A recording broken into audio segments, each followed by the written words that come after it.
Thank you and welcome everyone. We've got quite a packed agenda, so which we're going to try and get through. So which Geordie has brought us up on the screen. So thank you very much. We're running 4 minutes late, so we'll try and make sure we pick that up as we go through. So in terms of matters arising, so there were some outstanding questions from the last October meeting. Now, Geordie, I know we were trying to get those uploaded in time for today. They're available on the website and those have hard copies. So they have gone up on the website today and there are hard copies available. Thank you. So hopefully that brings to conclusion the outstanding issues from the outstanding questions from the last meeting. But clearly, if there's any comments and questions on that, we're happy to deal with that, but we'll continue to upload some information to the website in response to questions as we go on. In terms of the impact of the integrated rail plan, just to clarify, the integrated rail plan the government published last Thursday is the integrated rail plan for the Midlands, and it has no bearing on East West Rail. It was a plan that was in response to studies that have been done on Midland Connect, Northern Rail programmes and so on. That was the government's response to that set of proposals. So the just for clarity, integrated rail plan for the Midlands and North doesn't address East West Rail quite rightly because it's a different region within the UK, but I think people just wanted that clarified, which I'm happy to do. There was a question about continuity beyond myself. Thankfully, I've got a very strong executive team and a stable board.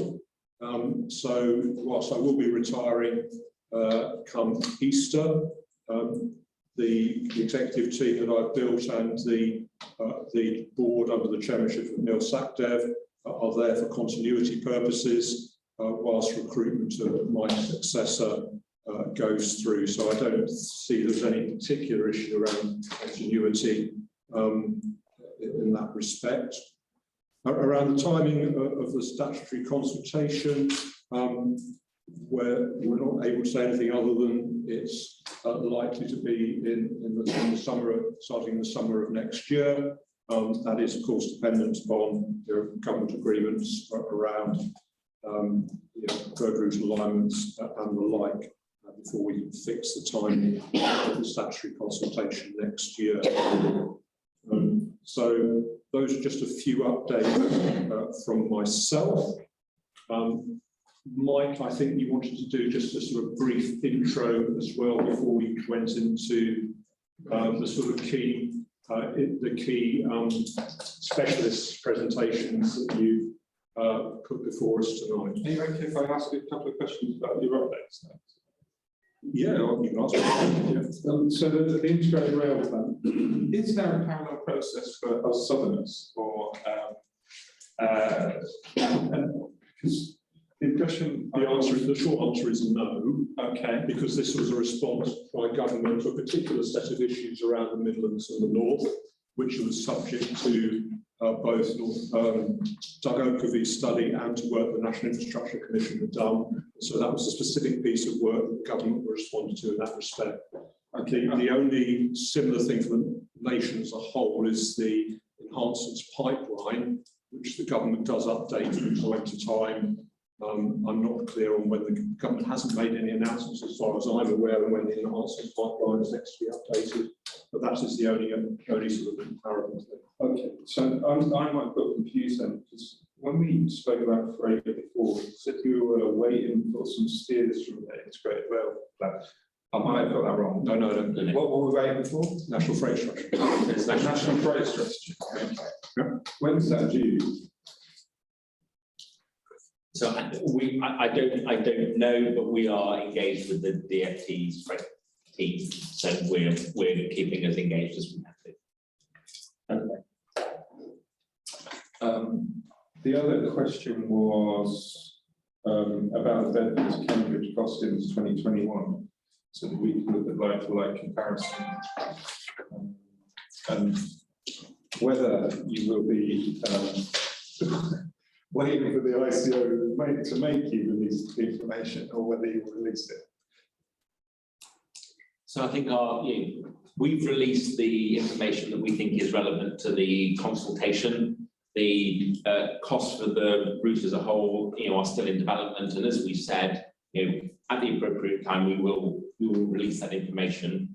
But that's, we've released the information that is relevant to the alignment choices that we put out to consultation. So the alignment choices, but not to the previous route selection. Well, the consultation was about alignment options and where the costs are differentiated. We published that information. Yeah. Okay.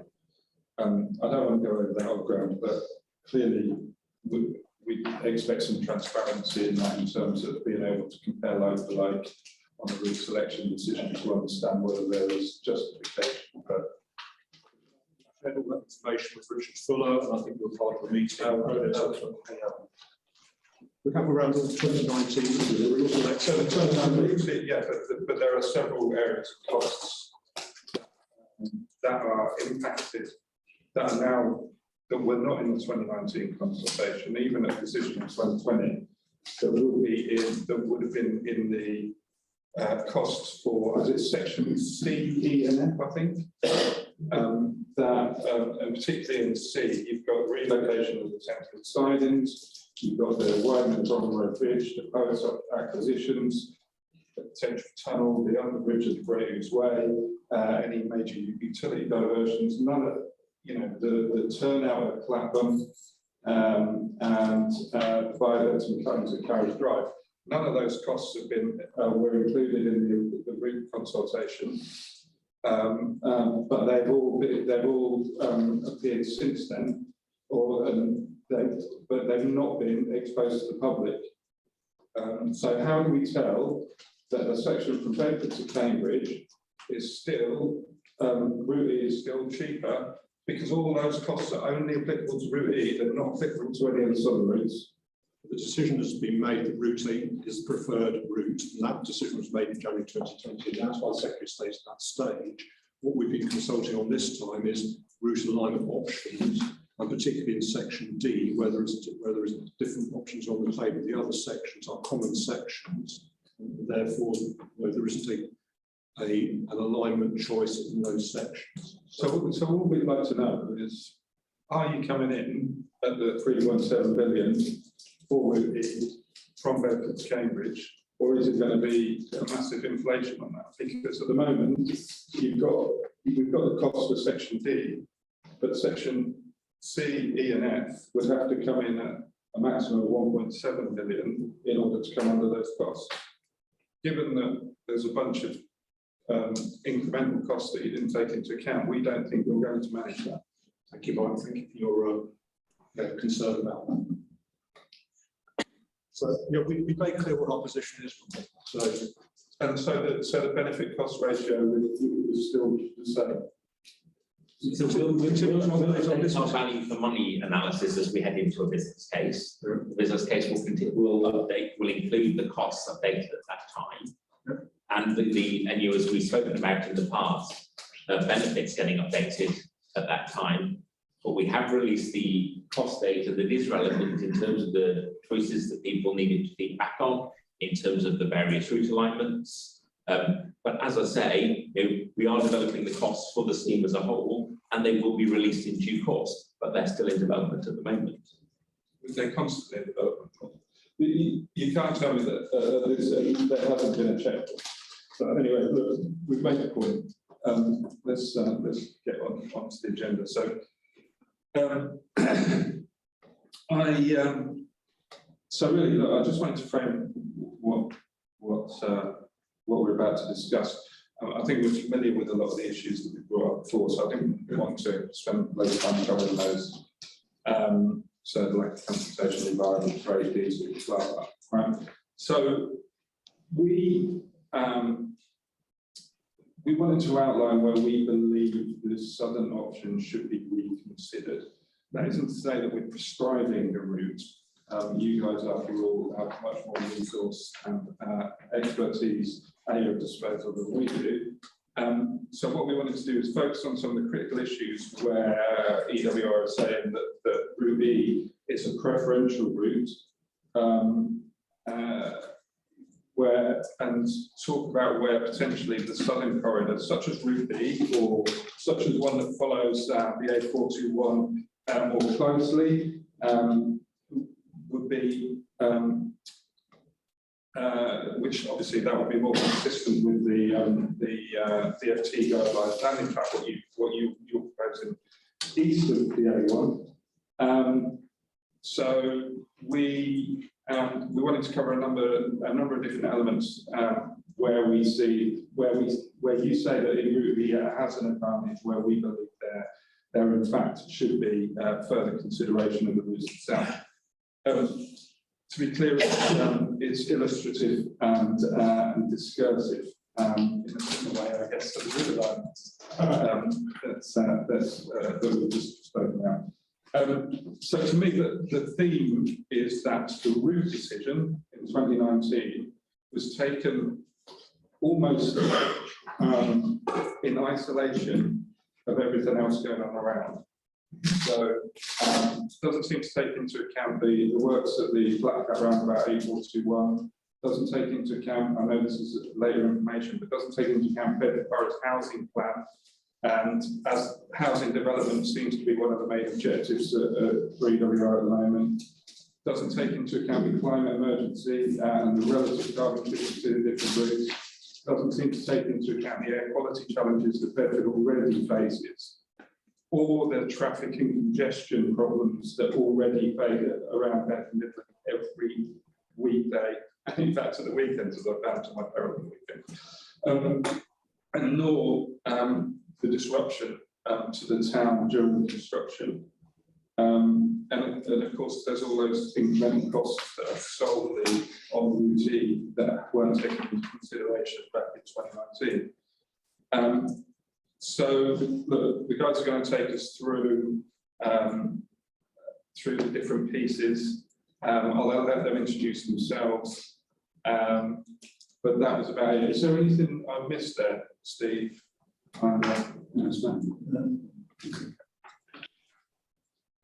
So look, without further ado, I'll hand over to John then to look at connectivity and the three-way option. Brilliant. Okay, John, so you've got some slides, I think, which we've got laid out. I hope so. Yes. And I hope I recognise. They would be your slides. We won't have tampered. That's the first one, so we're off to a good start. Good evening. Delighted to be here. We need to go back one. Delighted to be here. Just as an additional word of introduction. Before retiring, my role was as a managing director in a very large multinational science and technology organisation, and I've also spent time in the healthcare sector. I've established successful social enterprise, CIC, and served for several years as an undersecretary in a Whitehall government department. I've lived in Ravenston for 40 years, so I'm not anything to do with railways, but I have a good background to look at major projects. So I'm delighted to be here. I assume you were all aware of the June consultation submission and the recent November update that BFAP put in, and I shall refer to just a few slides as I speak to the topic. I shall try and avoid referring to Peppa Pig at any time, but it may be necessary. Next slide. As my colleagues will confirm, we continue to reject option B. Our rationale is summarised in this slide, which was in our November update paper. The BFAP alternative is the Three Ways Junction proposal we submitted in June. With an innovative junction at Elstow combined with easy station access in the south of Bedford and retention of the town centre terminus, The proposal maximises the economic benefit to East West Rail and fully meets the Borough Council's aspirations. Right, next slide.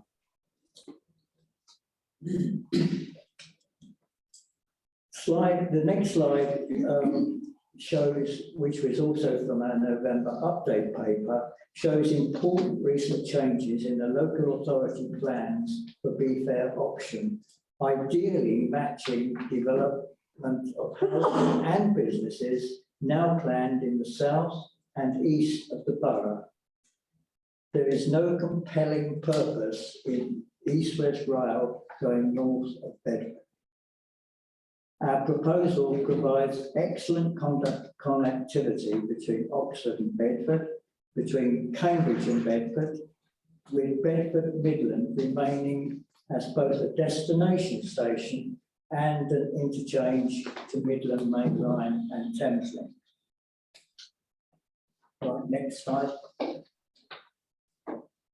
You, of course, in East West Rail will determine the best service patterns to meet future passenger and freight demand. But it is clear that the Befair option provides great flexibility, allowing both shuttle and in and out services serving Bedford from Oxford and Cambridge, plus the option of bypassing the Midland station to pass directly across the arch.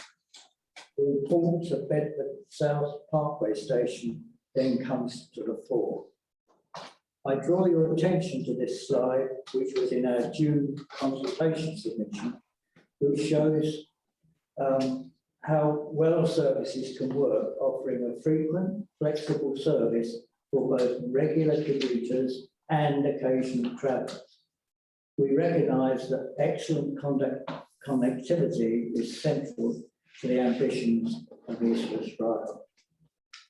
Befair option provides greater flexibility and the potential for fast, convenient journeys, enhancing passenger experience and matching evolving and changing travel patterns. Next slide. The plan also provides for freight traffic with the fast track option to avoid the town centre, thus minimising urban pollution, noise and nuisance, but offering the option to turn north if required to join the Midland Main Line to freight destinations in the north. An option not possible in option E for freight travelling from Cambridge and the east. We have been determined to provide these benefits without devastation in the communities north of Midland Bedford Station, without disruption to rural landscapes across North Bedfordshire. We have also determined to avoid adding to the current severe congestion in the town. Next slide. You will recognise this also from our November presentation. We outlined our proposal back in June and summarised them again here in this update. My colleagues will add further compelling detail. We are confident that the Befair technical team has shown it to be feasible and desirable for East West Rail and desirable for local community. Next slide. I leave to my colleagues to detail further advantages of the Befair option over option E. Sufficient here to say it is kinder to the environment, it offers shorter journey times, lower construction costs across flatter terrain, whilst avoiding the substantial problems of option E with its route through very hilly terrain and heritage landscapes, a point emphasised for your convenience in this slide, which is from our November submission.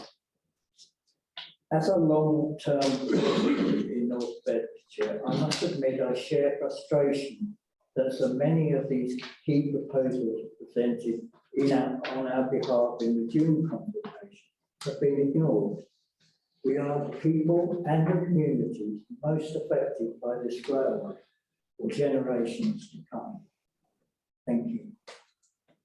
I'll now hand on to Peter Norris. So, hold on, that's our. Well, I was going to say, Mr. Paul, after each of the presentations, for any clarifications or, yeah, fine. So is somebody monitoring the online attendees if they are? So that's right. So Stephen's online and Paul's here with us.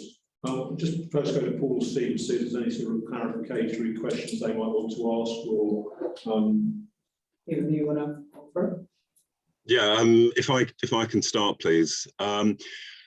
Just a few questions about a couple of aspects of the proposal, and in particular the working of the layout in your proposal. So I think having analysed it, for quite some time, I think that there are a couple of issues that I don't quite understand. I think the first things first. Are you proposing in your arrangement to do anything at Bedford Midland Station?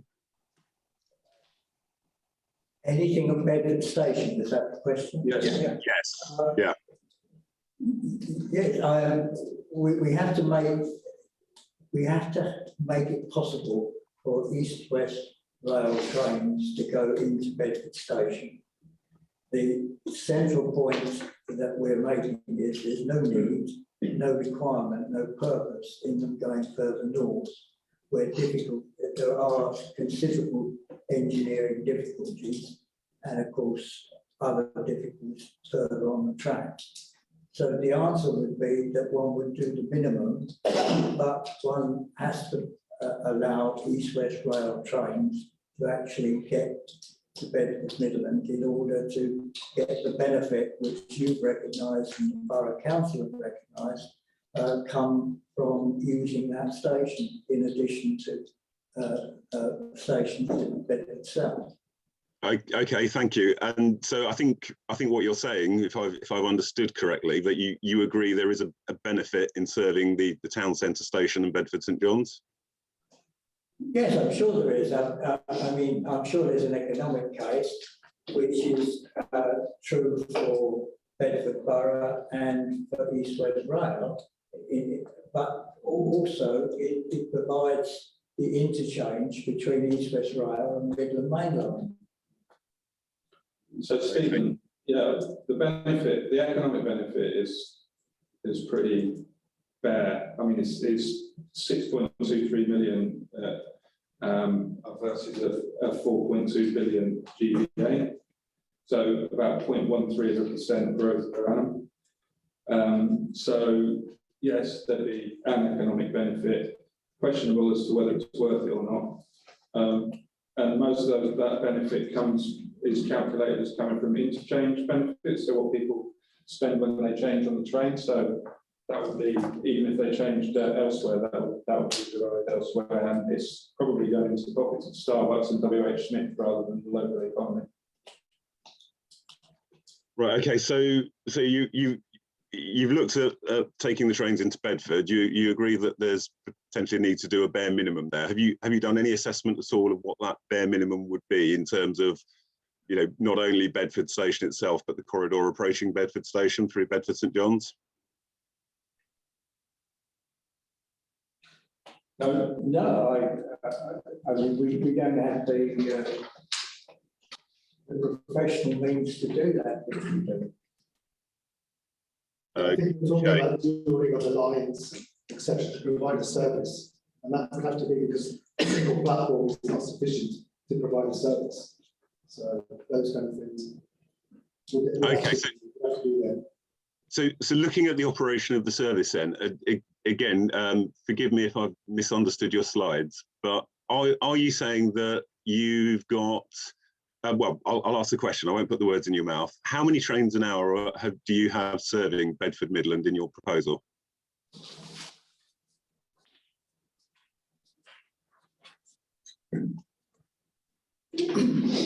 I think I'm not quite sure why you are asking me that question, because Well, I'll tell you where I'm going with it. I think one of the fundamental issues with designing any railway scheme is actually making sure that the scheme is capable of supporting the level of traffic on it, and supporting it in a reliable way. And what I'm trying to understand from your proposal is whether it is capable of supporting that level of traffic, and what operational issues it generates in doing so. well, my only response, colleagues might have other response. My only response would be that this arrangement and the junction arrangement and the proposals that are being made don't impact what East West Rail are trying to achieve in terms of the frequency and connectivity. In fact, it makes it slightly better in that we've got we've got a more sensible arrangement at stations serving Bedford. So in terms of the demand for traffic, you've got currently 4, hoping to increase to 6 trains an hour into Bedford on the track. Yeah. Why do we need that many, given the passenger numbers that you've got predicted? I mean, would it not make sense to have a faster service Oxford to Cambridge bypassing Bedford, and then fewer trains connecting into Bedford Midland in order to give you that additional connectivity, or for people travelling to or from Bedford from Oxford or Cambridge? I think one of the key things in sort of developing a successful rail service is number one, having a service that's actually fairly straightforward and easy to understand, so that you don't end up having to resort to timetables, but also having that frequency of service, so it offers the right level of almost turn up and go sort of level of service. That makes it the most attractive. What I'm struggling with your proposal is it's offering quite a complex service pattern from what I can see. And what I'm not understanding is how the various sort of conflicting moves that it generates are being dealt with.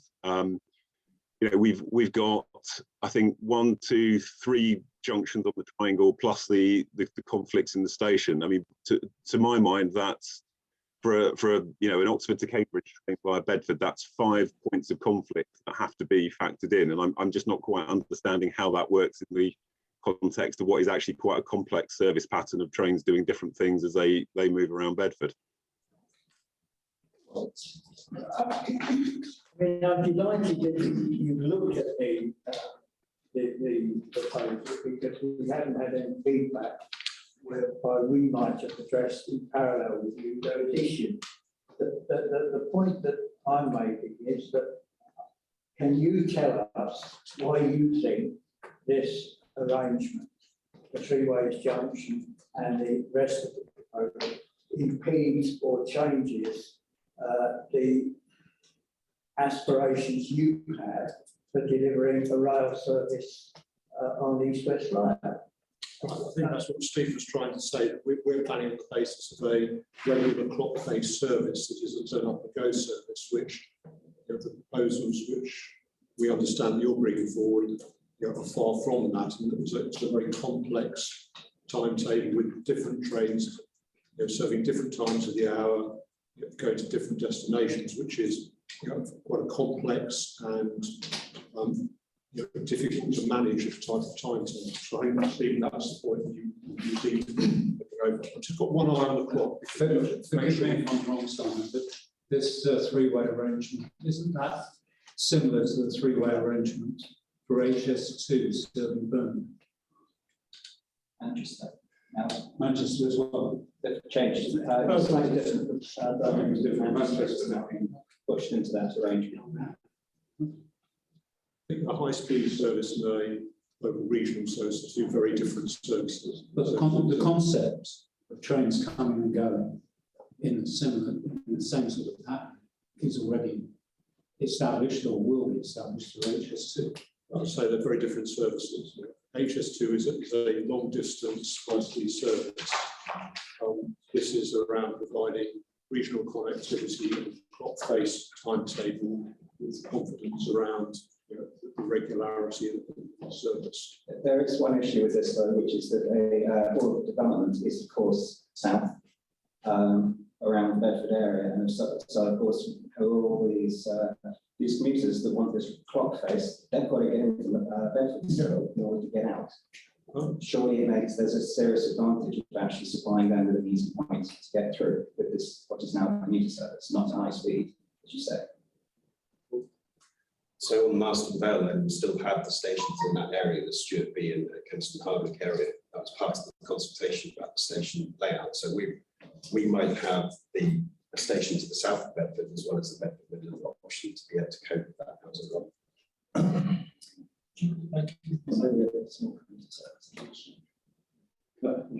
Can I just look at the clock face solution which you placed more in? It's quite easy to see with 4 trains per hour. You can have every 15 minutes there's a train movement, therefore that's a clock face service. How do you insert onto that the 5th and 6th service, which was only supposed to go between Bedford and Cambridge? It's not called clock face. I think that's a question which will be addressed if and when those services, the 5th and 6th services are introduced.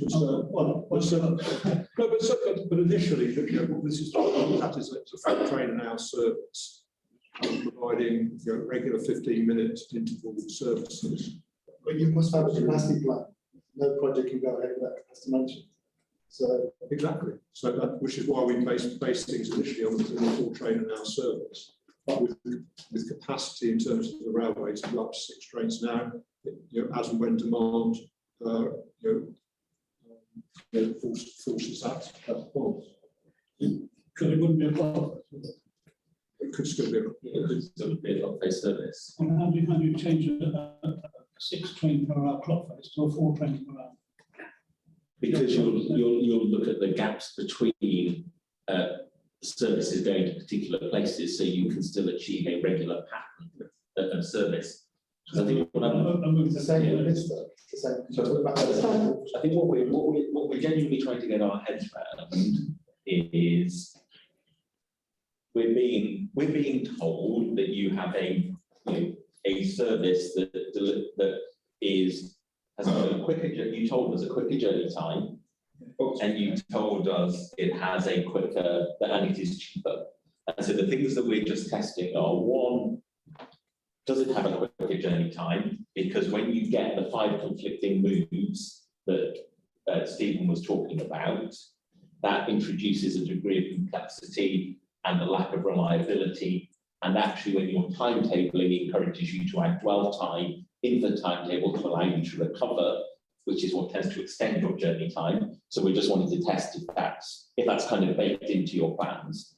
And the reason we were testing about the minimal intervention at Bedford, so for example, what assumptions does it make about the utilisation of the Jowett sidings and how GTR trains work there, is because if those costs are not taken into account, then you can't say it is a cheaper option.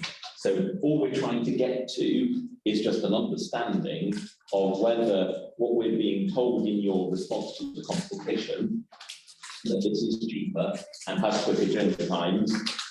We've got some questions about the journey times which we've asked, we've got some questions about the costs which we've asked. That's what we're trying to get understood. Okay, well, we aren't going to be able to give you answers here, but just 2 quick points. Okay, the cheaper bit doesn't merely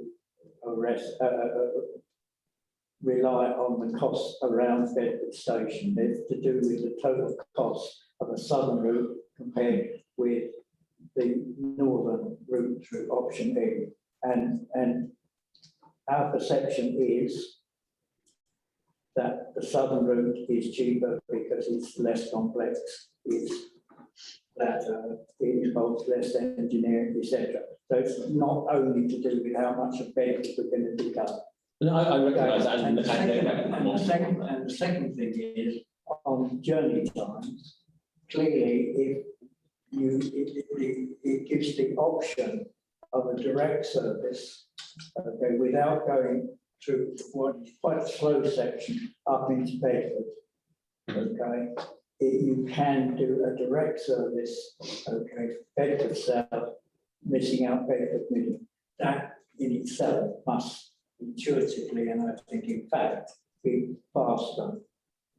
So, I think Phil Kenmore had his hand up a minute ago, so we just ask him to. Just, I feel that, just to remind, like, anyone that's joining virtually, raise your hand, we give you, like, the floor, just to remind that instead of, maybe, so we can message it on the chat, so, please. Can you hear me? Yeah, we can hear you. I'll put some stuff in the chat. I was really just going to respond. I suppose I'll respond in a generic way rather than specifically, perhaps. I mean, I think going back to Stephen's first question, some of the questions Will's now asking, you know, we are not a railway company. It's not our job to have to prove all these points that you're raising. Our purpose here is to show to you that there is a viable alternative that requires some consideration and expect you to do so. And I think, interestingly, you know, the points about it makes the timetable more complex. Well, yes, it does. Is that insurmountable? Probably not, if you chose to overcome it. The point is, you know, you could question that. You can question the timing. It doesn't suit your clock face timetable idea. Yes, but you've got to balance it against the other benefits of the alternative. The point here for me is, have you got any intention of considering any alternative whatsoever? Because if in public we were having a discussion and Stephen makes his point about, you know, the complexity of the junctions, etc. That point is set against the demolition of dozens of houses in Bedford, let alone the environmental destruction of Route E versus the alternative in the southern route. You need to, you know, we're going to take this in the round. You can pick at our route. That's the purpose of it. Fine, have a go. We're not a railway company. We're not going to answer all the questions. But I think you guys need to decide and tell us whether you're going to even consider an alternative. If it's completely off the table, and there's no way you take it to DFT at any point whatsoever, then you might as well just say so. If I just come back to that, so look, we absolutely recognise you're not a railway company. What we're trying to do is you put a proposal forward, and you know we've got questions because we have looked at it because we are taking it seriously. The challenge comes that we think when we look at it, there are these issues about complexity, about reliability, about journey times, which mean it doesn't perform as well as the options that we have looked at. So it can't be, yes, we're considering, we're looking, we're asking questions, but if the answers aren't the answers that you're telling us, which is it is cheaper and it is quicker, and we're going, well, we can't really see how it is cheaper and we can't really see how it is quicker, then you know, I don't know what we're supposed to do with that, other than go, well, we've got these questions that we can't get answers. There's an element of disingenuity there, Will, because we can say it's cheaper because we believe on what we've worked up that the environmental build costs and all the rest of it would likely make it cheaper. You've got detailed costs for the entire routes you're putting forward, and you won't share them because you refuse to share some of the costs that don't support your argument. So it's a bit rich to question whether we can prove it's cheaper or not. I mean, we've published thousands of pages of cost data. You have not published the detailed costs. Tell us again. The very part we're talking about there, the Bedford Town Standard, you haven't published. You haven't done it. You said at the beginning. So I'm going to try and keep time. So I think it is a natural point to ask Peter to come in, Mike. So, so Peter, do you want to just come in because you're going to be talking to us about floodplains, viaducts and things? Well, I think I will change that time. I'm going to introduce the characteristics of the southern adoption. Okay. Doing that, inevitably, of course, comparison. So, good evening, ladies and gentlemen. I'm Peter Norris. I've lived in the parish of Enfield for the last 16 years. I served a full career in the Royal Air Force as an engineer officer, and latterly worked with a large firm as a subject matter expert for the ground element and reconnaissance systems, the Asper and Watchkeeper programs until 5 years ago. With other colleagues from that organisation, which is Kinetic, our role was to support the MOD project managers in being perceived by the defence industries as intelligent customers. The cost, you have in front of you, within arm's reach, a composite map that depicts the route alignment options in as much detail have been identified on the EWR engineering non-construction point. And the annotations of cuttings and embankment footprints in red and cyan are to scale. The wide lengths of land viaducts and the alignments are shown in their EWR colours.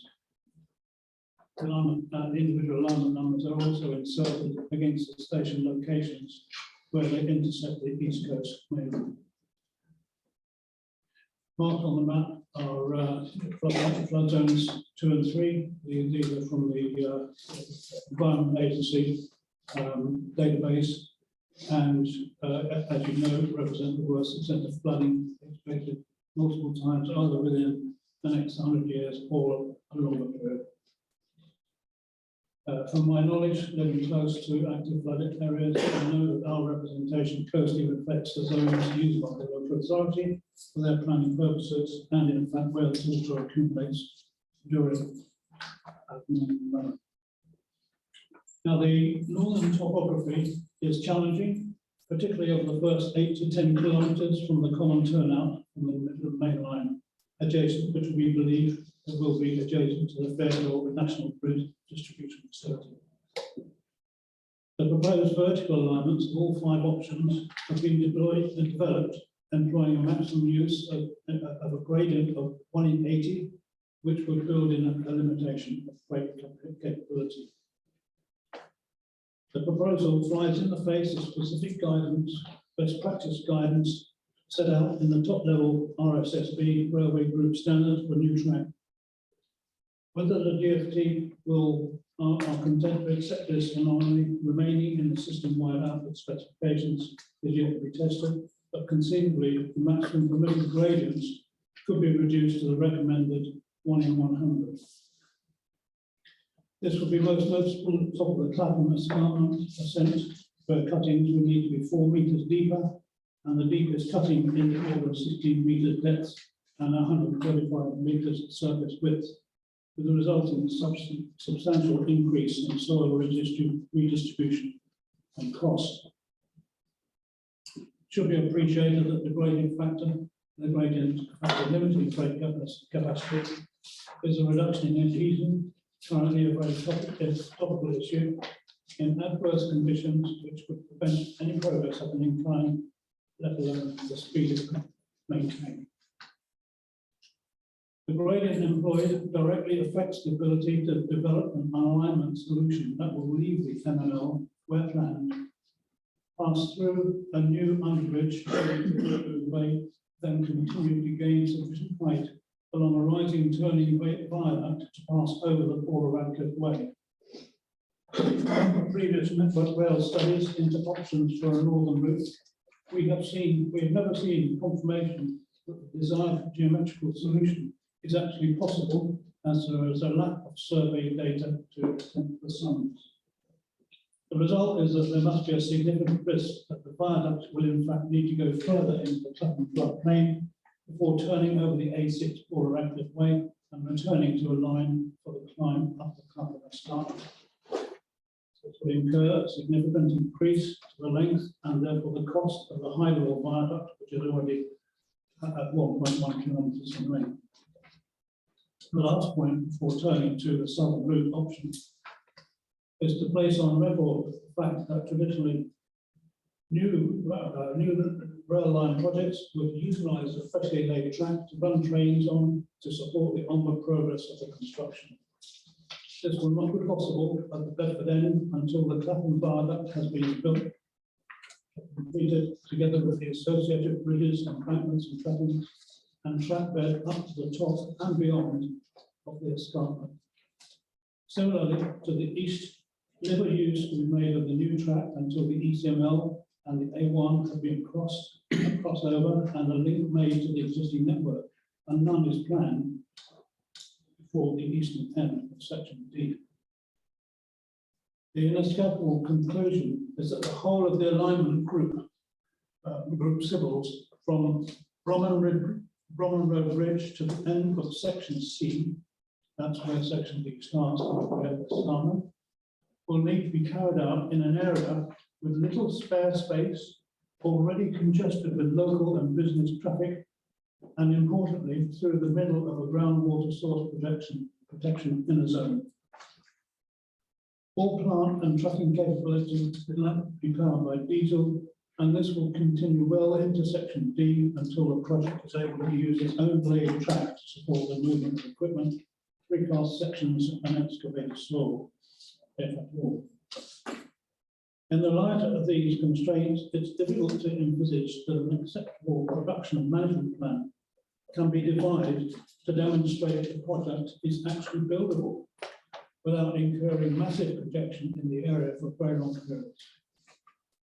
The total delays will be a disbenefit to the overall value of the money for the scheme. This does not appear to have been quantified, but it is clear that the southern route option will be significantly less disruptive. In reviewing the soundness of Route E, of the Route E choice, we were mindful that Route B had not been excluded at the route consultation on any technical grounds. It therefore seems sensible to use the Route B concept as a baseline for developing a concept which would avoid the pitfalls just outlined, which are inherent in the decision to favour Route E. In addition, a significant number of technical assessment reports on historic studies of various east-west routes that were revealed during the last consultation provided many positive indications of the potential suitability of a southern alternative. The green line on this slide composite map covering Bedford to the ECML is an adaptation of studies considered previously which takes advantage of the flatter topography, thus avoiding the severity of the cut and fill requirement north of Bedford and the associated need to employ steep gradients. Such a route would negate the need for any freight limitation and indeed any need for freight to pass through Bedford, unless it was desired to link freight with the northern section of the MNR. The EWR could truly claim the status of a national strategic gradient railway. The one notable difference, which is new, is the option that we have suggested to cross the East Coast Main Line in an area with light floodplain density and to use land in the RAF Tempsford area for a dry approach to align with the eastern side of the East Coast Main Line at Brave. The new line will then progress to an upgrade station at any of the proposed locations before leading on to the east to continue along one of the alignments already proposed along the new A428 corridor towards Campbell. As I've stated, the proposed route concept builds on proven research which has identified solutions for traversing the Ulster landfill site and the concept of the three-way universal junction. It traverses a wide expanse of relatively level land, which could accommodate variations in the horizontal alignment with little change in construction, which for the first part of section D most certainly will not. The requirement for viaducts inherent in Route E is significantly less. The requirement for viaducts inherent in Route E is significantly less because of the elimination of the floodplain complexities and the more level southerly ground. The floodplains are more extensive, cross adjacent to the proposed grade separated ECML stations and the proximity of the A1 and the redesigned track at roundabout. They are apparently more viaduct dependent than further south. Closely related to this are soil characteristics, and my colleague Tom will in due course be happy to go into some useful discussion areas in that respect. But that is my that's the end of what I wanted to say. Why we feel it's necessary to look further south, and the fact that we have identified a route which is a good compromise. Given the features of the land, and it builds on previous work into what the option could be, moving east, west, west, east. Thanks, Victor. No, right. Mike, I suggest we take Tom's presentation now, because I think they are quite closely related, and therefore I think it'd be easy in terms of managing time if we do this in that respect. So, Tom, if you're happy to just kick in and do your little bit now. Yes. Great. Yeah, a little bit. Fine. So I think there's a couple of slides that Tom provided on. Yes. Yeah. I'm very dingy, that helps.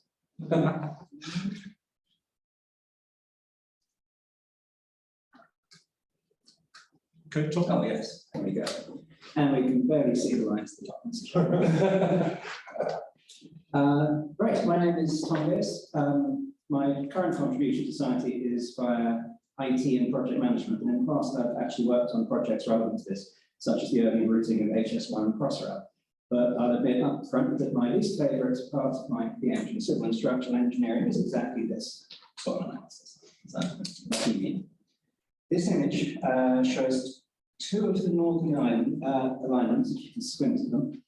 This is the same as the previously circulated map, just with the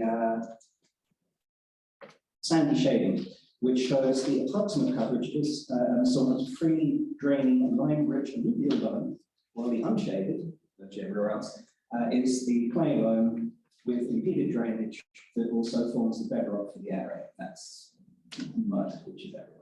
The image laid in the bottom right-hand corner, if we can see that very small, is a slice from the highlighted alluvial area. It's actually just southeast of Bedford, demonstrating approximately 40 centimetres topsoil, over 80 centimetres clay, with a whole lot of a mix of sand and gravel. That's just very common in the area.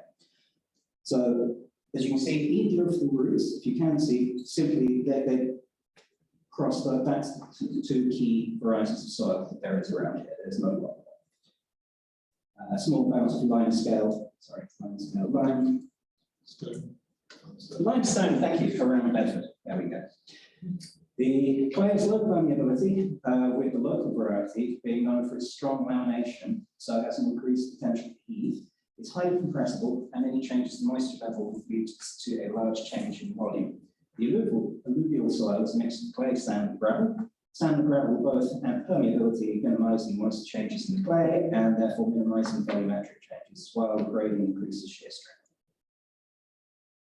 Clearly, the northern route options must rely heavily on extracted clay or purchased aggregates. The southern route has the mix of clay, sand, and gravel, and a significant opportunity to change that mix by minor route adjustments to achieve different soil extraction. The green line base you can actually see just skims across the edge of the alluvial area. There's the green line gets to around 2.5 kilometres shorter point to point. That's from Kempston Hardwick, we're taking as the journey start up to the crossing points with ECML of St Neots A or Tempsford A as endpoints, with the southern routes being assumed to be to the end one, to the St Neots A. That's, yes, it's 2.5 kilometres shorter, which gives you a little bit of flex in that to retain the same time.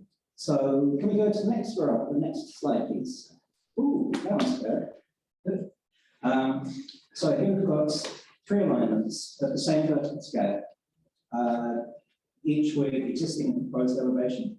The 2 northern alignments, which are the 2 top ones, obviously alignment 1 and 9, are the ones that were published by EWR some time ago. Thank you very much for that. And the southern option is a functional possibility.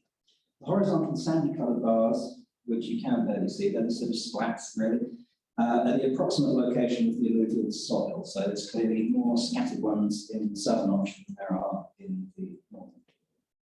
Should be, did I say this already? It should be noted that these routes on the graphs do not start and end at the same point. The northern alignments on these graphs start at Bedford Midlands at the point that they leave from the main line, while the southern route actually starts from Kempston Hardwick, approximately 7 kilometres further south. At the other end, the northern alignments cross the east coast main line, while the southern option have already followed it by 2.5 kilometres by the nth graph. For reference, the light blue body block, which you might be able to see, is where the lines cross the A1, and there is a virtually invisible grey lollipop, which actually shows where the CML is. I think it's just showing up as a white blur. Unfortunately, there we go. So clearly, there's a major terrain difference in northern and southern routes shown on these. The northern alignments, with their extreme inclines, require very large earthworks to remain within the extended gradient limits. Due to these routes, this mass balancing, there is certainly plenty of mass available and required to balance that. This volume is complicated by the issue referred to in the previous presentation regarding access to existing rail infrastructure for support. Almost 1 million cubic metres of soil would need to be excavated from the Clapham Escarpment to London without the aid of existing rail, and that needs to be moved somehow. So that's 42,000 lorry loads, as far as I can see. That's quite a lot. Conversely, the south is almost entirely flat. The maximum gradient of this functional possibility is 1 in 250. But it does cross some floodplains, and in those areas, any required height must be added while minimally impacting water flow or storage volume. This route's mixed clay and alluvial deposits has a severely reduced requirement for movement of soil compared with the northern routes. Can we go to the previous slide? So, describing the southern option, the largely flat terrain minimises the requirement for mass balancing, meaning there's more options than the restricted terrain that the northern routes can provide. For example, slight variation of the routes southeast of Willington, could provide 30,000 cubic metres of clay rather than the alluvial clay sand gravel mix of the floodplain where it's going through at the moment, if that's what's needed. Additionally, if all at-risk floodplains must be traversed by viaduct due to decision by the environmental agency or other body, this would add another 2 kilometres to the existing element of this route. But the total length of the viaduct of the route would still be 1.5 kilometres less than the shortest, than the lowest northern alignment's requirements. So to summarise, the southern option has a more varied and not problematic several days. The route's shorter length means any variations that do add to that length are less critical, and the terrain requires minimal gradient changes, which allow more route optimizations and far less soil movement at construction. Brilliant. Thank you, Peter and Tom. Paul, did you have any clarifications, questions you want? This is more your area. It is, but still, it would be better if we took that to the geotech specialist rather than myself. So not too many questions at this point in time. We recognise the ground is obviously lower down to the south versus the north. But we have been looking at the earthwork quantities, and particularly in terms of balancing. As you know, it's a lot better to where you can reuse material from having to import and dig borrow pits around us. So we'll take this away and we're going to go and have a look at it. But I will say this is something that was taken into consideration at the result. I am sure it would be. Julie, can you just take down the Stephen, was there anything you wanted to comment or question on this stage? It was just a quick question, particularly sort of in respect of viaducts and such like. At the Bedford end of the alignment, I'm again struggling to get my head around how the railway crosses over the various features at that end of the route. So we've got the Midland Main Line, the A6, the A421, and so on. And in particular, you know, what elevation is the railway at that point? Because looking at the alignment that was put on the screen, I'm again struggling to quite see how it works without a significant structure there.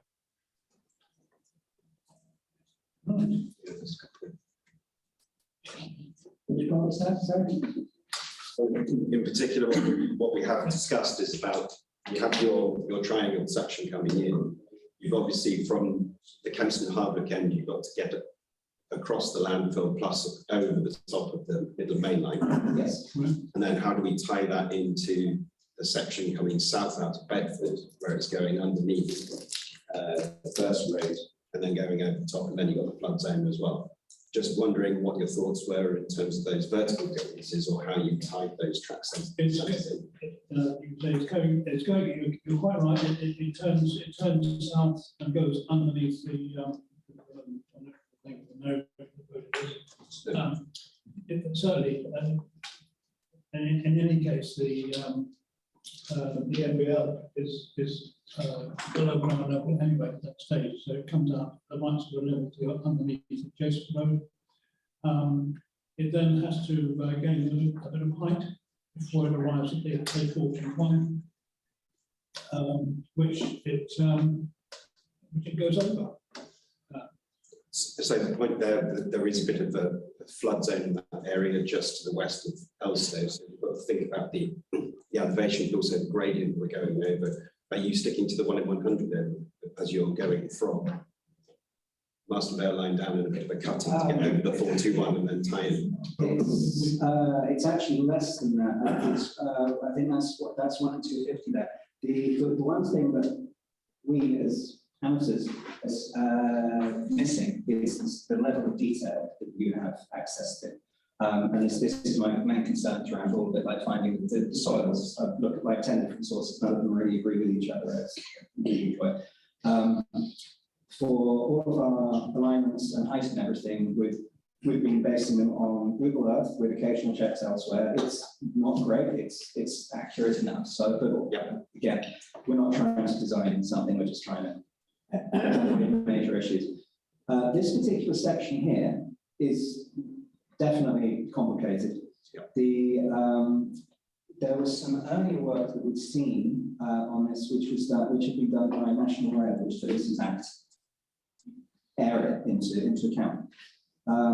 I wouldn't say that ours is this is a copy of it, but the process that we've used to go through it doesn't seem to fit with the relevant heights for electrification and everything. To scoop up to go over which one is that one?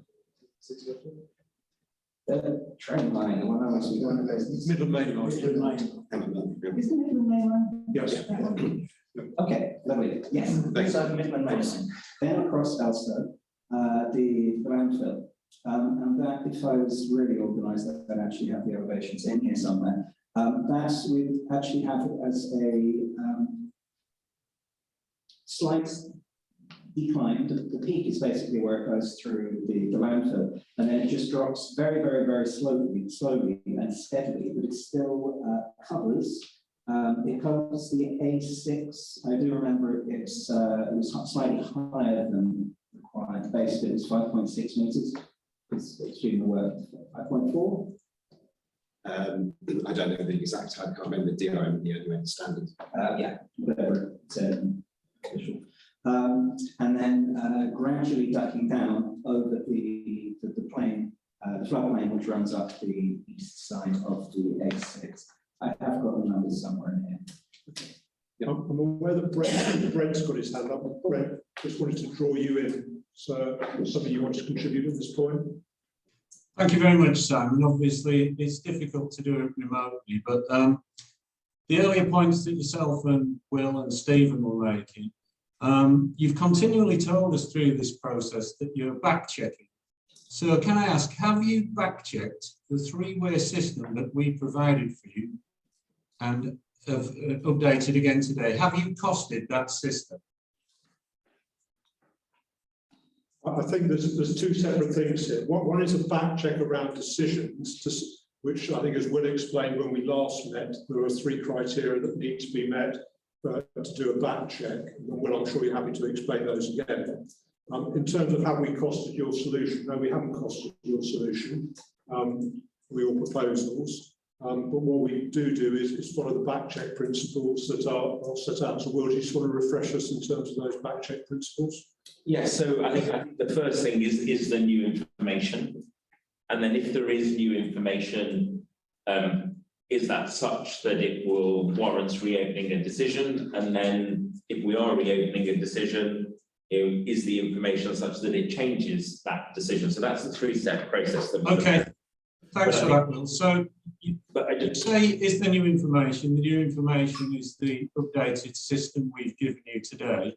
Will it make much difference? Well, it'll save well over 100 houses being demolished and people losing the houses. So is it worth doing? Yes, it certainly is.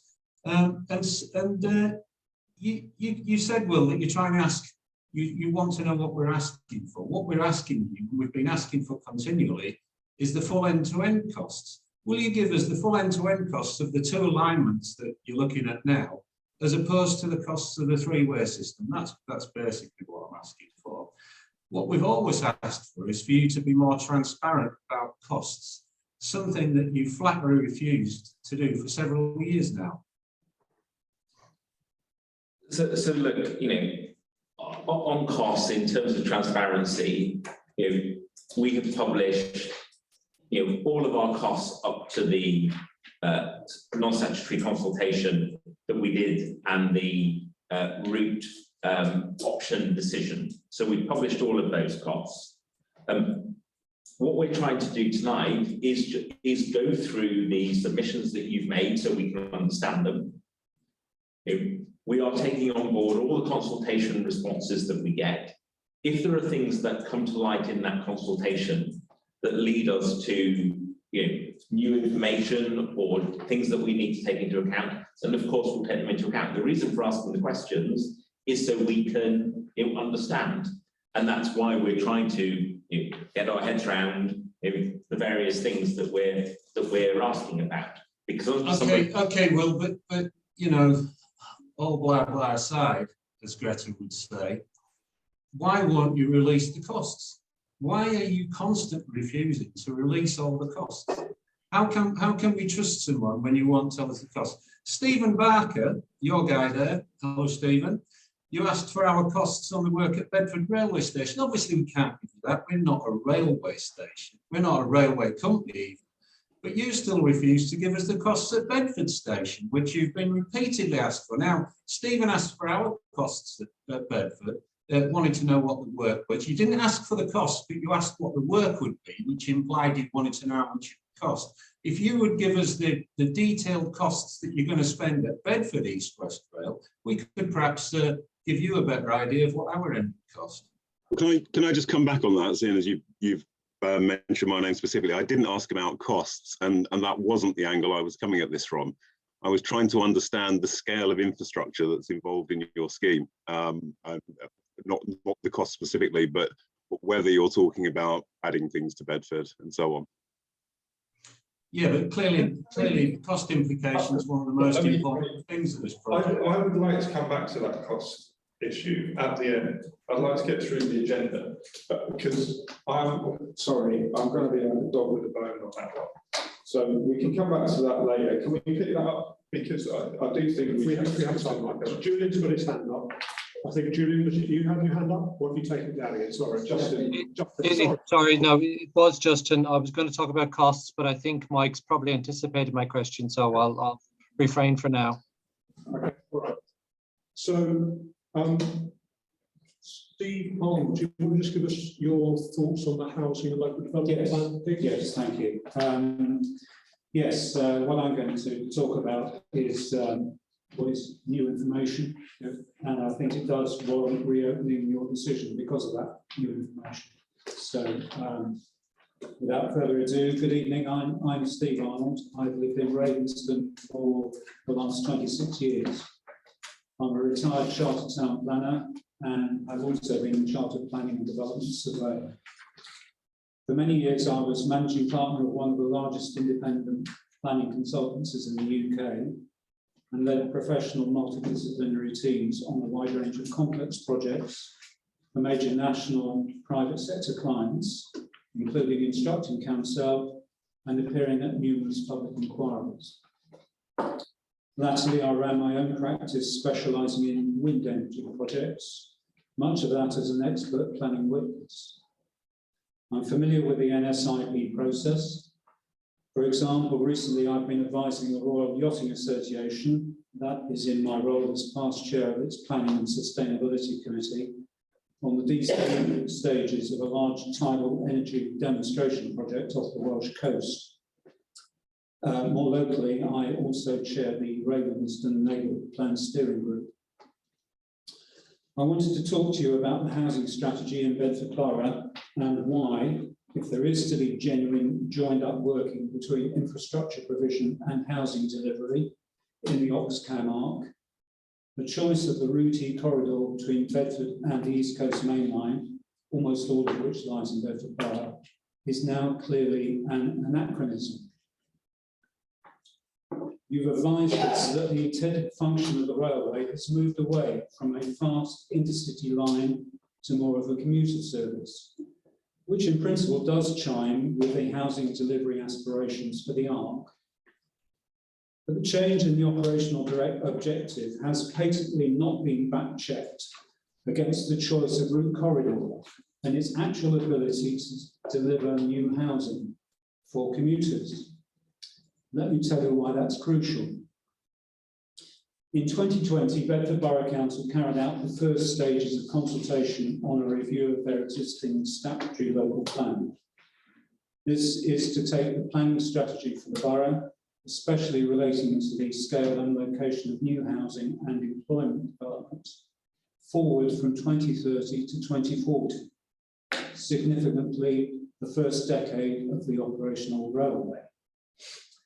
Land for some 12,500 additional houses, on top of those already required under the 2030, the existing local plan, is to be allocated.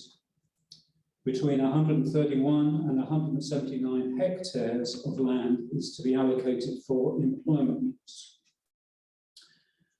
The 2020 consultation by Bedford Borough Council contains several options for where the new housing could go.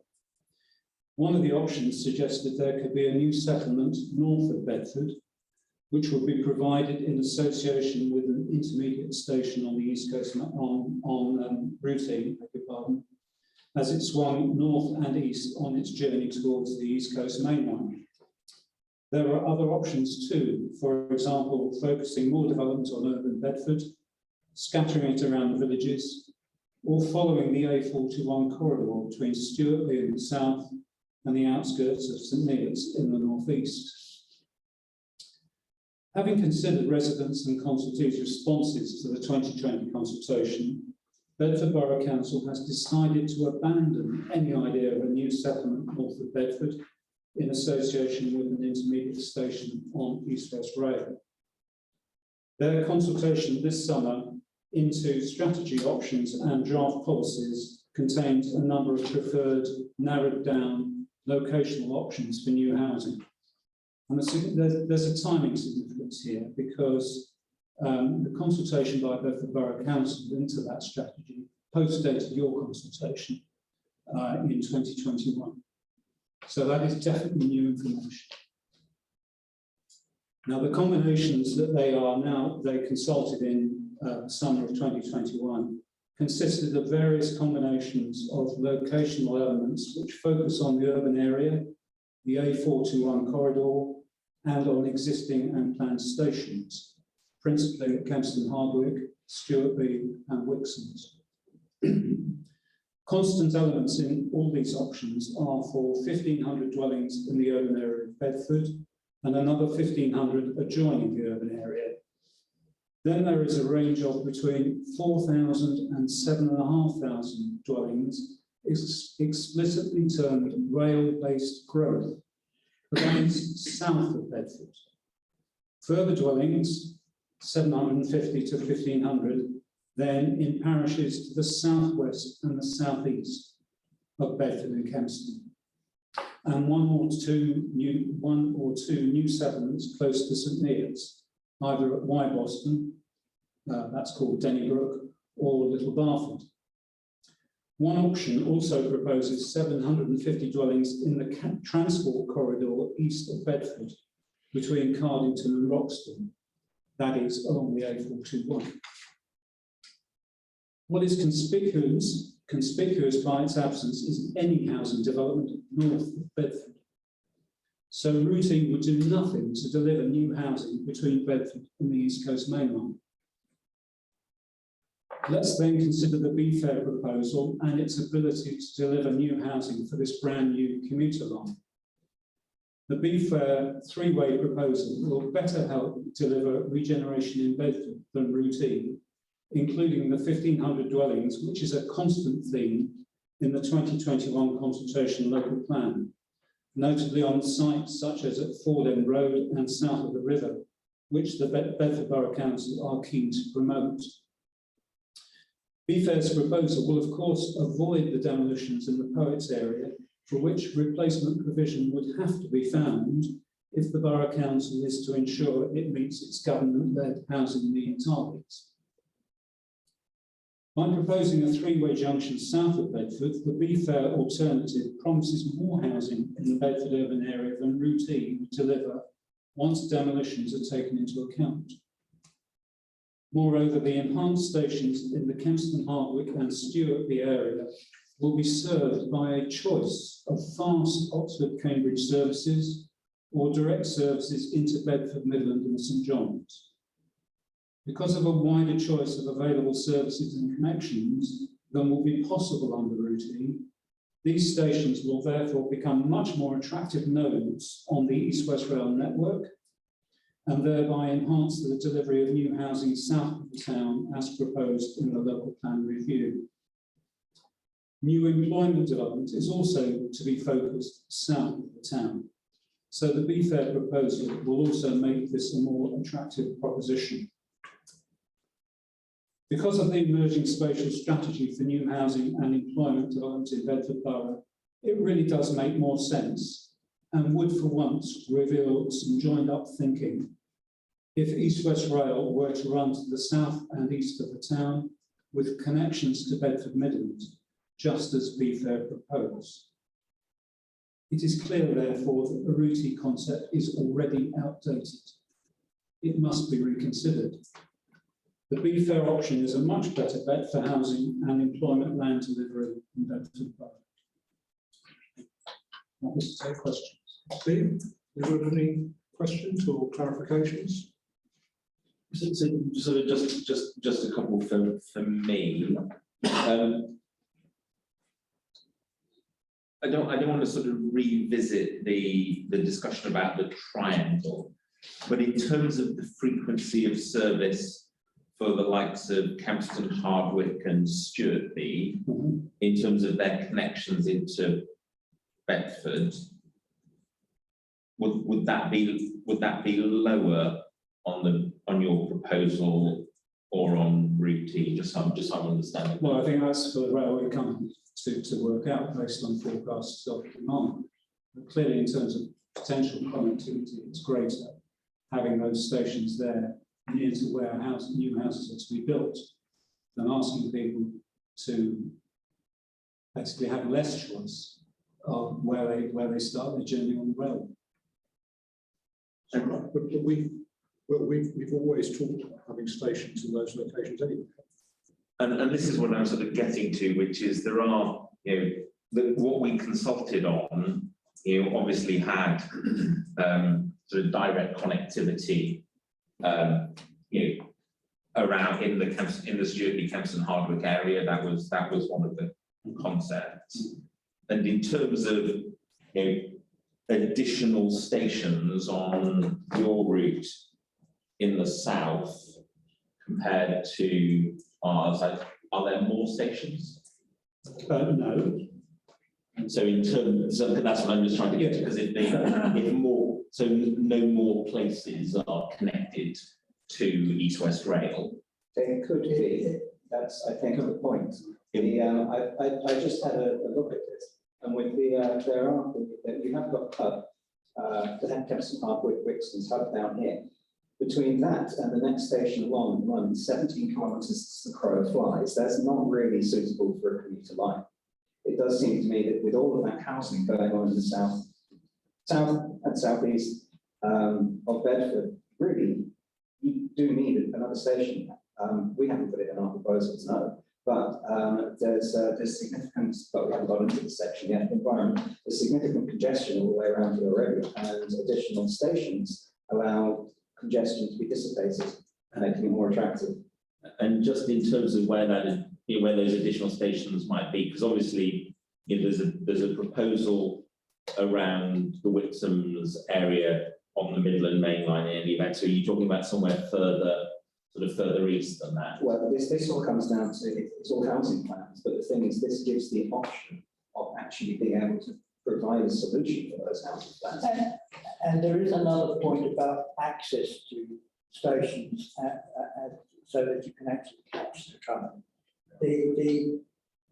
One of the objections to your proposals are that the only way of getting onto East-West Rail from Folk Borough would be to make your way desperately towards Bedford Midland. Okay, now the point I'm making is that if you put a station with easier access and proper parking system, I called it a parkway because that's a popular name. It shows you what the concept is. Then you can reach that by either the 421, or you can reach it by the A6, or you can reach it by the Hugh George Western Bypass. And certainly, as somebody who's lived in Ravenston on the north boundary of Bedford, that would be the preferred way of getting to East-West Rail. I would not go into the traffic queues of Bedford. So it's not only where the station is, it's the ease of going to that station, getting out of whatever transport you use, bike or car, and getting on a train and make it a comfortable, comfortable journey. One of the reasons that they discounted the northern development is because any mitigation that they cannot address the traffic problems around the Clapham roundabout. I know we're dealing with it day to day, but it's an absolute nightmare. And the geography doesn't help, they can't do much about it. But so, and look, I think as I've said all along, we never really, it was never in the scope of East-West Rail to have a station north of Bedford.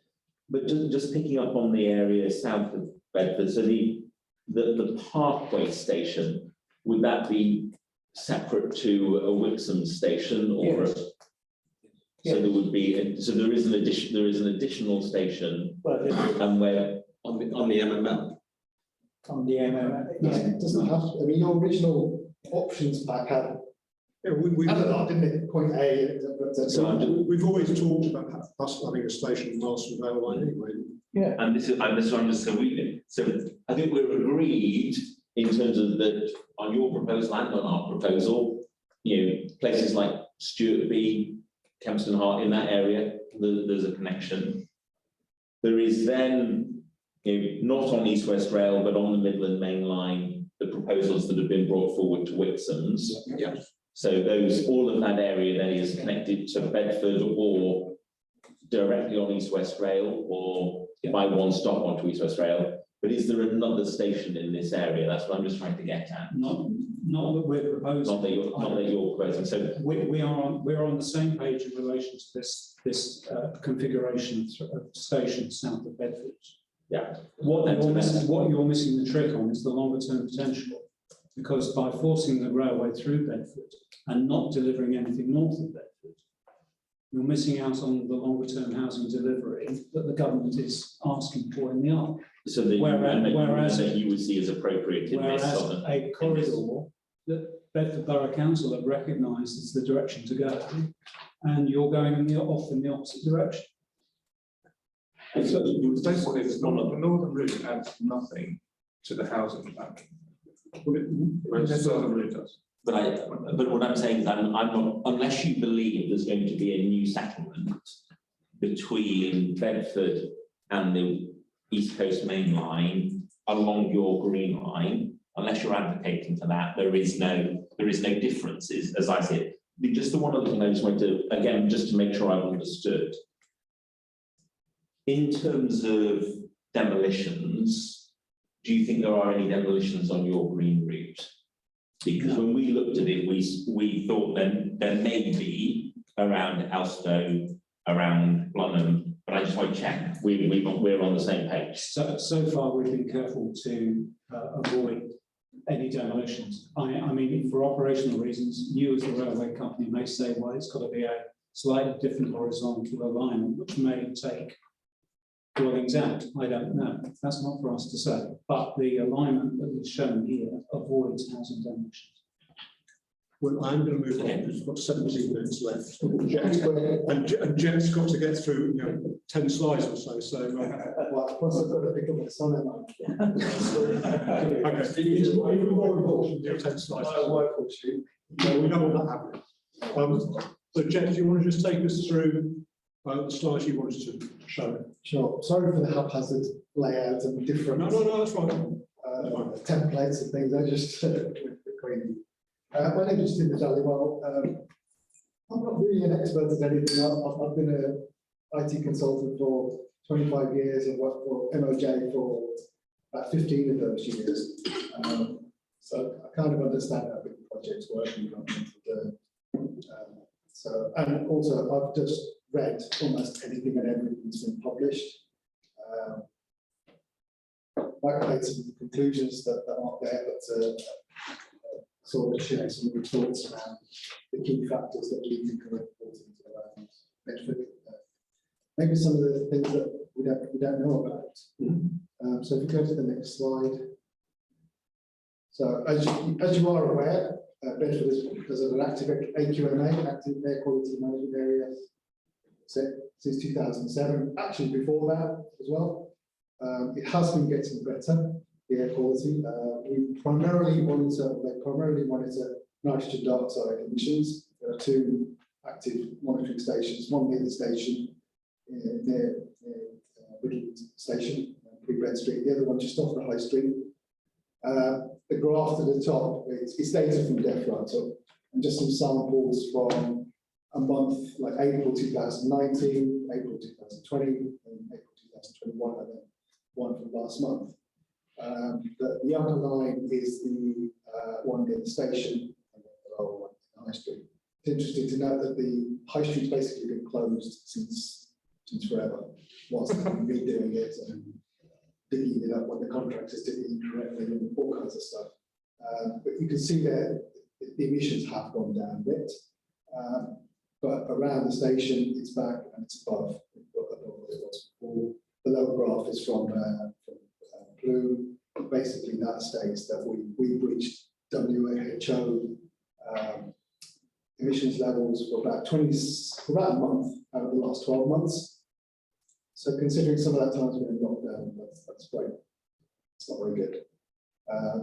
And sometimes you do find when you go out into the town centre, it's not very nice. It's not very nice. I have children going to school in that area. I don't want them to monitor them properly. But it does impact health people, especially with COVID around. So I think we need to be mindful of the fact that the air is not very good. It may get better at the time. So we'll come on to that in the next slide. Please. So this is a few of the additional contributors who are going to come along before East West Rail. So there's two new power plants coming online in the next couple of years. One is at Rookery, which is the waste recycling plant. And the blue on the top left is a prediction of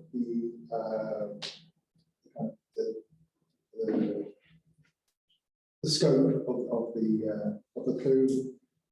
Bottom left shows that around the Stewardly area, predominantly the winds each year are southwesterly or southwesterly. So, funnily enough, that a lot of that heads up towards Bedford. I think Peter could say from days before 2007, when the brickworks were there, we would smell the sulphur, and I wasn't around it, but yeah, there was all kinds of stuff going on. So there's that coming along. There's the Millbrook gas power plant. Interesting that when you look at the DCO submission for that power plant, where it takes the cumulative impact of Millbrook and Rookery, it says they will reach UK standards for emissions. The centre part on the left is based on the data published by Rookery and what kind of emissions.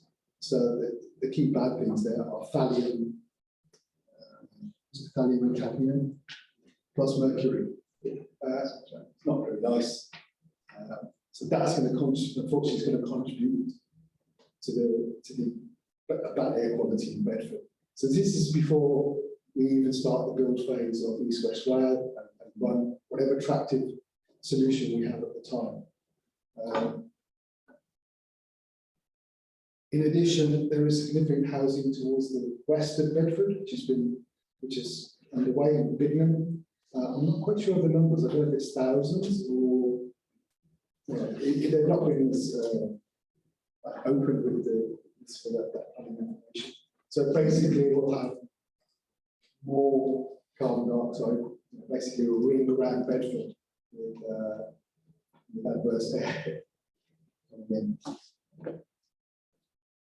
If we could avoid Bedford and go south, it would help in the long term. Go to the next slide, please. So this is based on data from Bedford themselves. So as part of their housing documentation, they published a lot of ecological information, and this one shows the demand on the air purification for the borough. As you can imagine, there's quite high demand on the town and towards the north. Down to A41, but running more trains, building the railway through Bedford will exacerbate matters. You know, the ecology is struggling to survive, and we need to try and be a bit more careful. Running services up at steep gradients will produce more emissions. That's a no-brainer. Doesn't matter if it's electric, diesel, hydrogen, whatever it is. You know, the fuel source still has to be manufactured or produced.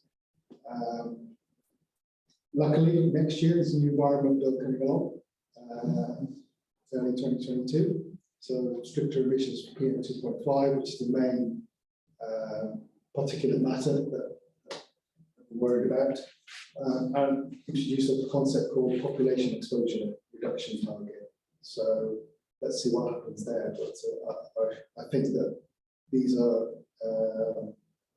legally enforceable limits that will come in place. So that will limit what can and can't be done in town. And I think one of the problems we've got is unfortunately our council don't appear to think ahead and plan ahead of what is coming down the road.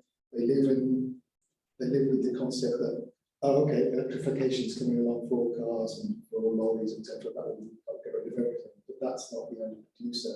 That might be, you know, this 38%, 35% of pollutants producing from that. You've still got tyres, etc., and industry. So you need to look at the whole thing holistically. Go to the next one. Unfortunately, we don't have much carbon footprint data on railways. All I have is the Cambridge South station data, which Network Rail published a couple of months back. Essentially, if you look at the amount of carbon dioxide produced, consumed during the construction, it's the equivalent of 925,000 trees, mature trees for 10 years, or 1.8 million people for 10 years. That's a lot. But in order to offset that carbon, you need to plant 18.5 kilometres by 18.5 kilometres of forest with 2 metre spacing between each tree. So that's the size of Cambridge, just to offset one station. So obviously you don't have to legally provide that carbon rail tool information, because I've asked, it's non-statutory, so you don't have to. Unfortunately, I can't get it for the western section even, and I do realise that you haven't necessarily produced it for the other lines as well. But I think it's important that people are made aware of it, and that it is part of any assessment criteria.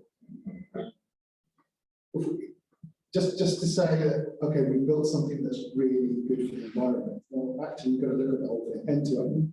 And I know the press love to just pick out just run costs, but you've got to look at the costs in terms of the environment. And to be fair, if this affects my children and their children's children, who are these people making these decisions on their lives in the future? Does the health of humans come up ahead of such projects that do impact us? I've yet to find anyone who say yes, it does. You know that this is more important than the life of humans and their health. I just think this is that state of affairs. Next one, please.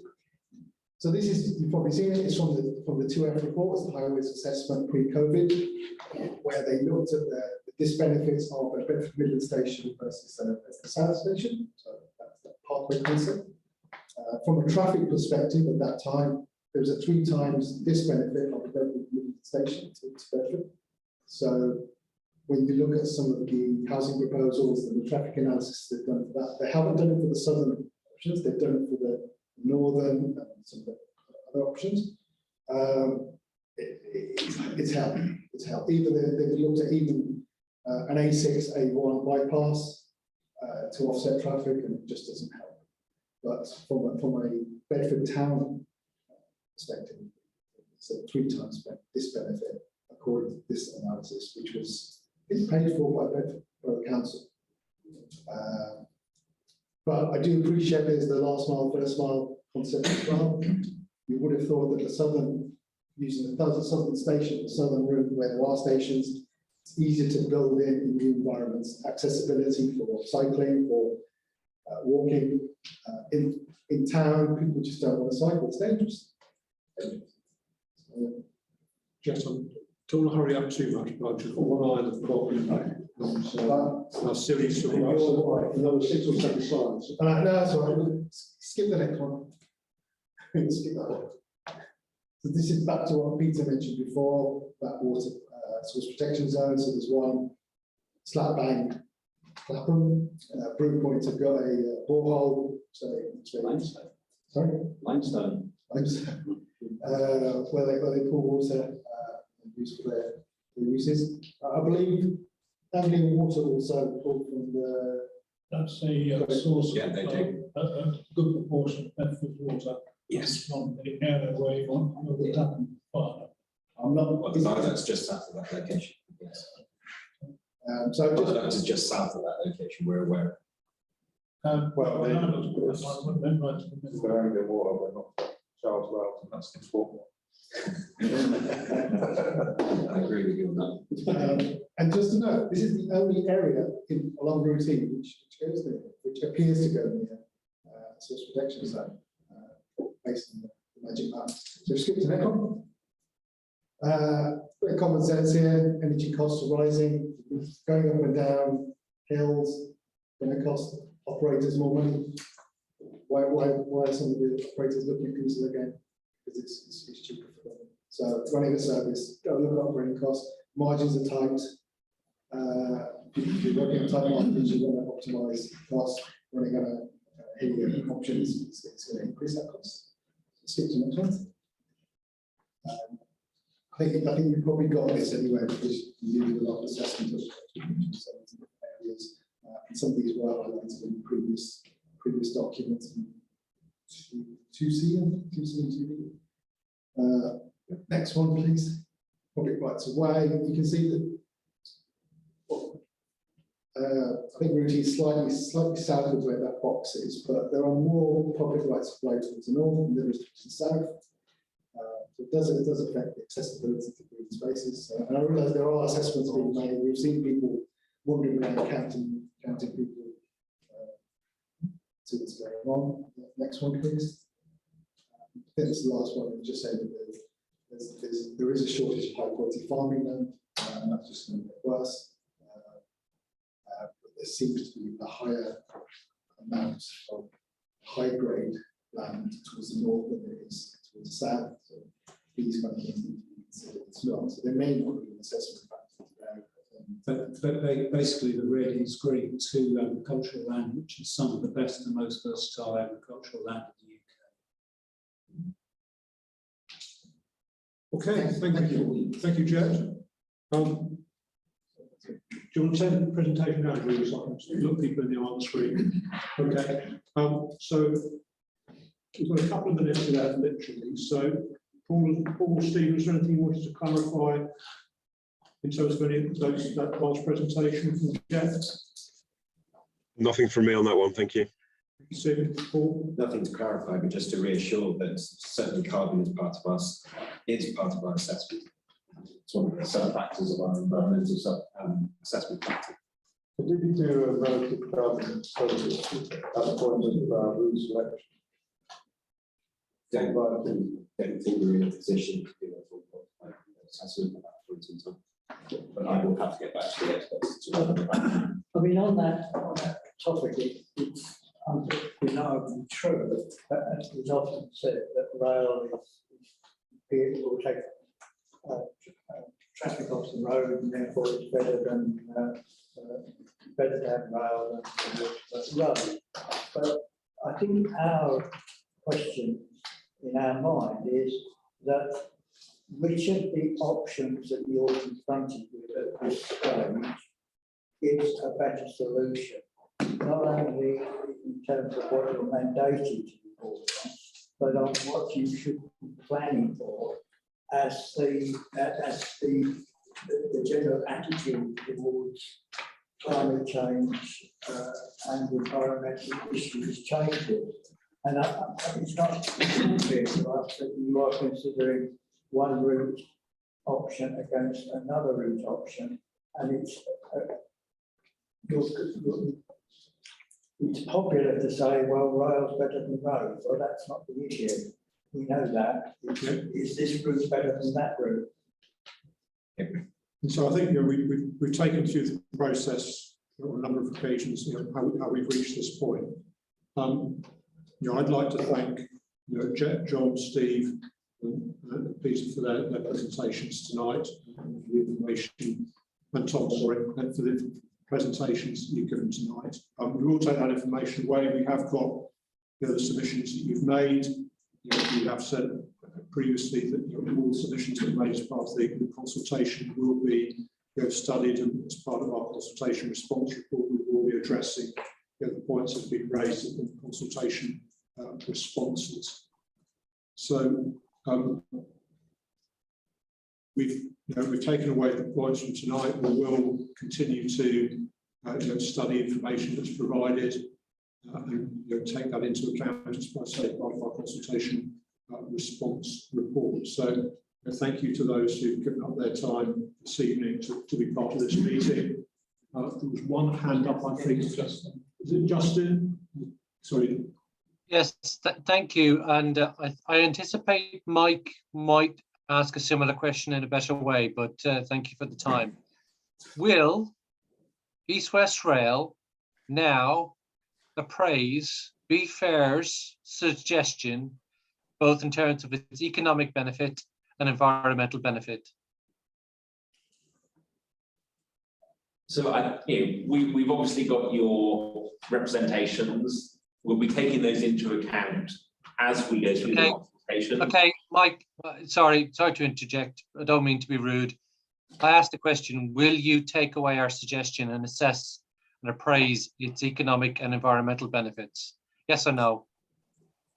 So we've got your submission to the consultation and we're taking it into account. Yeah. Yes or no? No, sorry, that's a very explicit question with a deliberate intent. Will you commit to taking away our proposal and appraise it? I think it depends what you mean by appraise, but will it be treated like every other consultation response? Absolutely, yes. I think it deserves better than every other response. I think this is considered. And in fairness, one of the reasons we have come tonight and we've sat with a group of people, with your technical experts, and asked questions, it is because we do want to understand the proposal that you brought forward. Okay, so what are you going to do next? So we are with our proposal. We've got the information you provided us with. We're taking that into account in our consultation response. That's what we'll do. Yeah. So can I response be the mechanism by which you feed back on this? Yes, it's the same with all the consultation responses. We provide a consultation response report. Brent, finally, because we do need to wrap up, and people need to get away. So Brent. Thank you, Simon. I just think we need to know, are you telling us that this three-way plan doesn't constitute new information that you won't properly back check?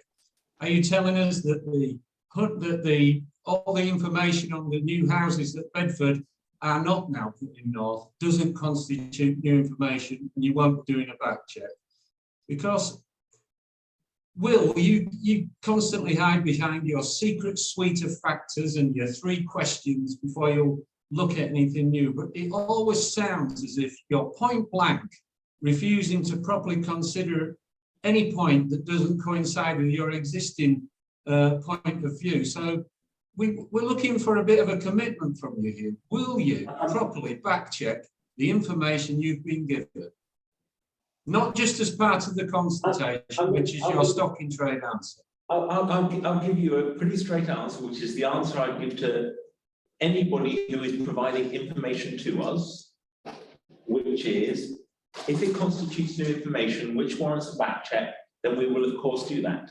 And you don't just, and I'm sorry, Grant, I do not agree that I hide behind it, because let's be really clear that when new information comes to light, as it did in relation to Camborne, then we did an appropriate back check.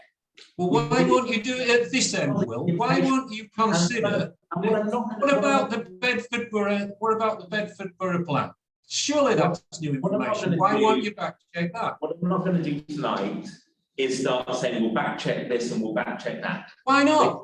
The assurance I'm giving you is that if there is new information, when we properly consider it, then we will do the appropriate back checks, and we will. You've just had a full evening. You've just had a full evening of new information, and all you're doing is just saying we've listened.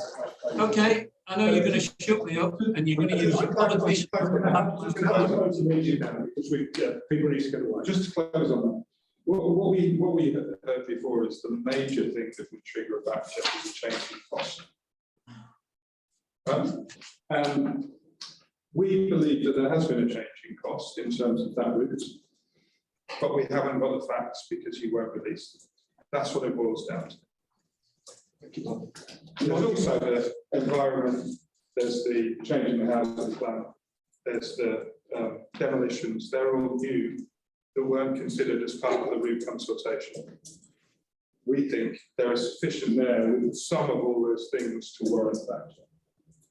Very helpful. Thank you very much, everybody. Thank you for your attendance tonight, and we look forward to continuing engagement with you. Thank you, Brent.